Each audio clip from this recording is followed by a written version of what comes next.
Tahun 2015 akan segera berakhir dalam hitungan hari. 1 tahun berlalu, aksi dan komentar sejumlah tokoh baik dari dunia politik maupun dunia bisnis sukses mencuri perhatian publik tanah air. Inilah rangkuman Tempo Channel mengenai tokoh yang menjadi bahan perbincangan selama tahun 2015.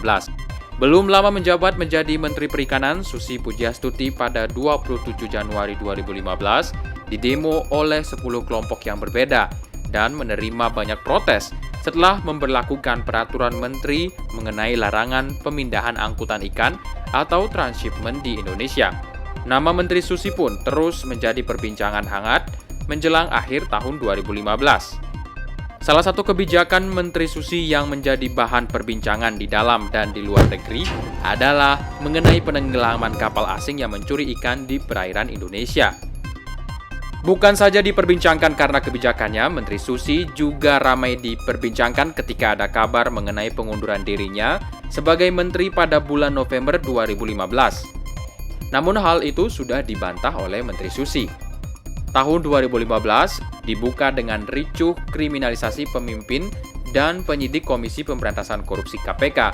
Berawal dari penetapan status tersangka Budi Gunawan oleh KPK terkait kepemilikan rekening gendut pada 13 Januari 2015, Presiden Joko Widodo menunda pelantikan Budi Gunawan sebagai Kepala Polisi Republik Indonesia.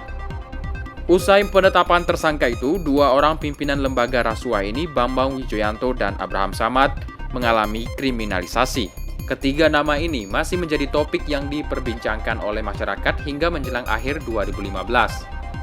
Agustus 2015 oleh Presiden Joko Widodo, nama Menteri Koordinator Bidang Kemaritiman, Rizal Ramli, langsung mencuat karena banyak mengeluarkan pernyataan yang dinilai kontroversial. Pernyataan mantan menteri di era Gus Dur itu tidak hanya berkaitan dengan kementerian yang dibawahinya, namun juga menyasar program kerja kementerian lainnya. Di tengah hiruk-pikuknya pembicaraan mengenai dunia politik, seorang pemuda, Nadiem Makarim, mengeluarkan gebrakan dengan meluncurkan inovasi dalam ranah transportasi. Menjadi topik yang paling banyak dibicarakan oleh publik Indonesia, Gojek terus berinovasi untuk mengeluarkan produk-produk baru. Sempat didemo oleh ratusan pengendara Gojek karena penurunan tarif yang dirasa sepihak tidak membuat Gojek berhenti mengembangkan bisnisnya. Beberapa pekan lalu, transportasi online ini dilarang beroperasi oleh Kementerian Perhubungan karena dinilai tidak sesuai dengan aturan. Tapi karena Gojek dan transportasi online dinilai membantu mengatasi masalah transportasi di Jakarta, maka Presiden Joko Widodo menemui Menteri Perhubungan Ignatius Jonan dan memerintahkan untuk mencabut larangan tersebut. Pernah menjadi trending topik karena menghadiri kampanye Donald Trump, nama Setia Novanto kembali mencuat terkait kasus Papa minta saham.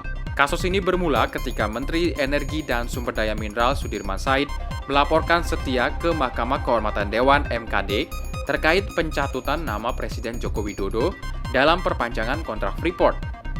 Sayangnya, sesaat sebelum vonis dijatuhkan, Setia menyatakan mundur dari jabatannya sebagai Ketua DPR. Setia menjadi Ketua DPR pertama yang lengser di tengah jalan sesudah Orde Baru tumbang.